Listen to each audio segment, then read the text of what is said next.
जिन्नात, ये सब सुनते ही नास्तिक लोगों के चेहरे पर मुस्कान आ जाती है। जिस किसी का भी इनसे सामना ना हुआ हो वे भले ही इसका मजाक उड़ा सकते हैं, मगर जिन लोगों ने भी इनके कहर का सामना किया है उनको अच्छे से पता है कि ये ताकतें कितनी खतरनाक है। दोस्तों, आप सबको पता है कि मुस्लिम माइथोलॉजी में भूतों को जिन्न कहा जाता है। जिस तरह से इंसान को अल्लाह ने बनाया है उसी तरह जिन्नातों को भी अल्लाह ने ही बनाया है, और कहा जाता है कि अल्लाह ने इनको बिना धुएं की धधकती आग से बनाया है, इसीलिए बहुत ज्यादा खतरनाक होते हैं। मैं भी इनमें से एक हूँ। मेरा नाम मेहर सिद्दीकी है। मैं एमपी के कटनी डिस्ट्रिक्ट में रहती हूँ। मैं इस घटना में जिन भी लोगों का नाम इस्तेमाल कर रही हूँ वो एकदम फेक है, बल्कि मैं अपने वास्तविक नामों से मिलते जुलते नामों का प्रयोग इस कहानी में करने वाली हूँ। मेरी शादी 2012 में हुई थी और मेरे हस्बैंड का नाम आरिफ है। शादी के कुछ 2 साल तक तो हमारी लाइफ एकदम ठीक थी, लेकिन मेरे चाचा ससुर हनीफ मोहम्मद की मुझ पर बुरी नजर थी। मेरी शादी के समय मुझे पता चल गया था कि वो एकदम कमीना इंसान है। उसकी मुझ पर ही नहीं बल्कि मेरी देवरानी जेठानियां भी बताती है कि वह एकदम ठरकी आदमी है। उसने कई औरतों को ब्लैकमेल करके उनका दुष्कर्म किया है। वह किसी भी औरत को छूने और हाथ पकड़ने का कोई भी बहाना ढूंढ ही लेता है और ऐसे बिहेव करता है जैसे उसने ये अनजाने में किया हो। मैंने ये बात अपने हस्बैंड को बताई तो वे बोले, यार हनीफ चाचा के बारे में मुझे भी ये पता है, पर क्या करे, फैमिली मेंबर है। मगर ये इंसान तो इतना कमीना था कि अकेले ही मेरे रूम में आ जाता और हाल चाल पूछने के बहाने यहाँ वहाँ हाथ लगाने लगता। मैं काफी डर जाती थी कि अकेले में अधेड़ उम्र के इंसान के साथ मुझे कोई यहाँ देख लेगा तो मुझे ही गलत समझेगा। मैंने उनकी पत्नी को भी बोल दिया कि आप चाचा जी को समझा दीजिएगा कि वो ऐसा ना करे, मगर वो मुझे ही बोलने लगी कि वो ऐसे नहीं है, तुम्हारी फिक्र करते हैं इसीलिए हाल चाल पूछने आ जाते हैं। दोस्तों, मैं आपको बताती चलूं कि उनकी 2 बीवियां हैं, साजिया और नौरीन। एक दिन तो हद ही हो गई, मेरे पेट में दर्द हो रहा था। दोपहर का समय था तो मेरे हस्बैंड अपने ऑफिस गए हुए थे। हनीफ चाचा को पता नहीं ये बात कैसे पता चल गई तो वे मेरे रूम में आ गए। उस वक्त वहाँ मेरी सास और जेठानी भी मौजूद थी। वे बोले, मेहर अपना कुर्ता ऊपर करो, मैं तुम्हारा पेट सहला देता हूँ, इससे तुम्हें आराम मिलेगा। मुझे लगता है तुम्हारी नसें खिसक गई है। मुझे इस चीज का काफी सालों से इल्म है।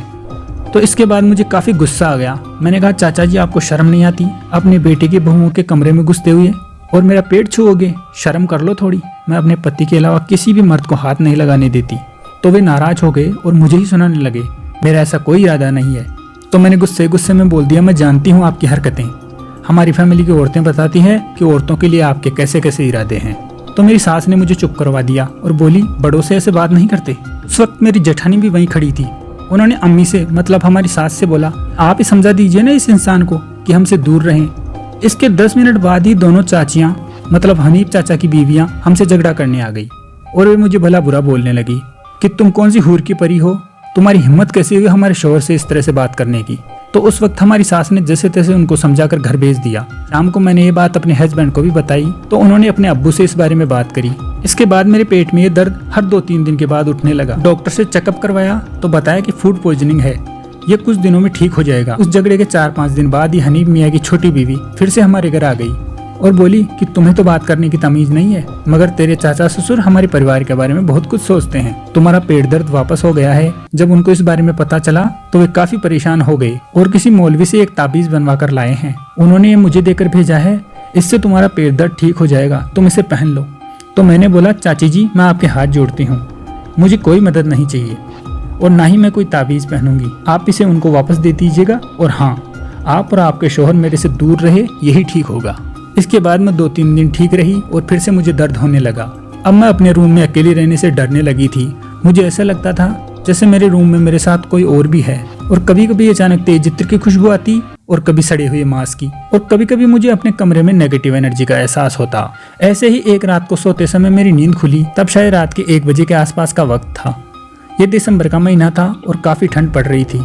मुझे वही सड़े मांस की बदबू आ रही थी, इसीलिए दम घुटने से मेरी नींद खुली थी। मेरा कमरा घर के दूसरी मंजिल पर है और घर के सामने की तरफ मेरे कमरे की एक विंडो खुलती है। मैंने वो खिड़की खोल ली ताकि सड़े हुए मांस की बदबू बाहर निकल जाए। तभी मैंने देखा घर के बाहर बरामदे में एक काला सा दानव खड़ा है, जो ऐसा लग रहा था कि पूरा ही काले धुएं का बना हो। उसके चारों ओर सफेद कोहरे की परत बनी हुई थी। उसकी आंखें पीली पीली चमक रही थी। मुझे कुछ देर देखने के बाद वह दानव एकदम से धुआं बनकर पता नहीं कहाँ गायब हो गया। मैंने घबराते हुए अपने हस्बैंड को उठाया और सारी बात बताई। उन्होंने बोला कि शायद तुमको कोई भ्रम हुआ होगा। तो मैंने कहा, मैं कोई अनपढ़ लड़की नहीं हूँ, मैंने केमिस्ट्री से ग्रेजुएशन की है, ये मेरा वहम नहीं हो सकता। तो मेरे हस्बैंड ने कुछ देर मुझे संभाला और वापस सुला दिया। इसके दूसरे दिन से मेरी हालत और भी ज्यादा खराब हो गई मुझे ऐसा लगता कि मैं काफी भारी हो गई हूँ, मुझसे चला भी नहीं जाता था और मैं गुमसुम रहने लगी थी।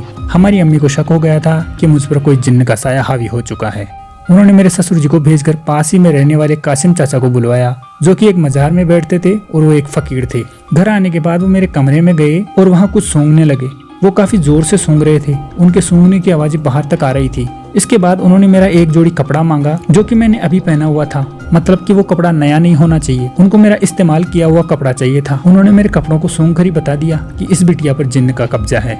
तुमने अच्छा किया कि जल्दी ही मुझे यहाँ ले आए, अगर हॉस्पिटल वगैरह के चक्कर में पड़ते तो ये धीरे धीरे और भी ज्यादा मजबूती से कब्जा कर लेता। उन्होंने मेरे कपड़े वापस दे दिए और कहा कि तुम इनको ऐसे ही रख दो, इसे धोना मत। जिन्न इंसानों की गंध पहचानते हैं और वो इससे समझ नहीं पाएगा कि उसका शिकार कहाँ है, क्योंकि उन कपड़ों में भी तुम्हारे शरीर की गंध मौजूद है और इससे तुम पर उस जिन्न का प्रभाव कम ही रहेगा। इसके बाद वो बोले कि आप इसे अगले शुक्रवार की रात के 12 बजे मजार पर लेकर आओ, मैं वहीं पर इसका इलाज कर पाऊंगा और साथ में वो कपड़े भी लेकर आना जो मैंने धोने से मना किया था। इसके साथ कम से कम 2 आदमी और 3 औरतें अवश्य होनी चाहिए, क्योंकि हो सकता है वो इसमें घुसकर भागने की कोशिश करे, तो इसे संभालना जरूरी है।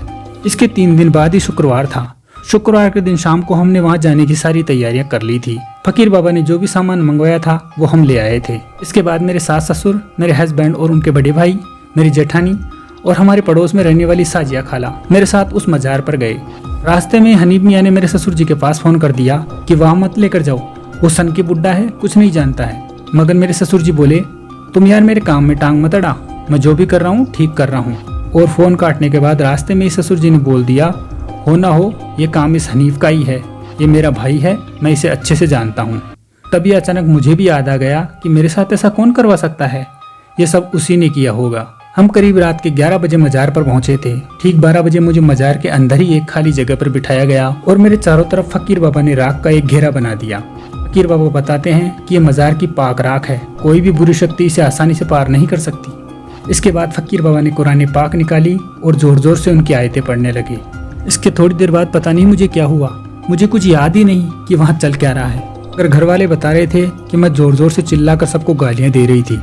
मेरे पति और जेठानी ने मुझे कसकर पकड़ा हुआ था, क्योंकि मैं वहाँ से भागने की कोशिश कर रही थी। कुछ 1 घंटे तक चले इस टोटके के बाद मेरे वो पुराने कपड़े जो कि फकीर बाबा ने धोने से मना किया था, उनको कब्रिस्तान में दफनाने के लिए बोला। इसके बाद फकीर बाबा और मेरे पति दोनों रात में ही कब्रिस्तान में गए और उन कपड़ों को कब्रिस्तान में दफना कर आए। मुझे तब होश आया जब हमारी कार घर की तरफ लौट रही थी। हम रास्ते में थे। अल्लाह का लाख लाख शुक्र है, इसके बाद उस जिन्नात ने मेरा पीछा छोड़ दिया था। मेरे हस्बैंड ने मुझे बताया कि फकीर बाबा बोल रहे थे कि तुम्हारे रिश्तेदारों में से ही किसी ने पानी में घोल कर इसे कुछ पिलाया है, इसीलिए वो जिन्नात इसके पीछे पड़ गया था। हम सब समझ गए थे कि हनीफ मियाँ ने मौका देखकर ये सब किया होगा। दोस्तों, आपको ये कहानी कैसी लगी कमेंट करके जरूर बताइए। अच्छी लगी हो तो लाइक करिए और चैनल को सब्सक्राइब करने के बाद नई वीडियोस का नोटिफिकेशन पाने के लिए बेल आइकन जरूर प्रेस कर दीजिएगा। तो फिर से मिलते हैं कोई नई कहानी लेकर।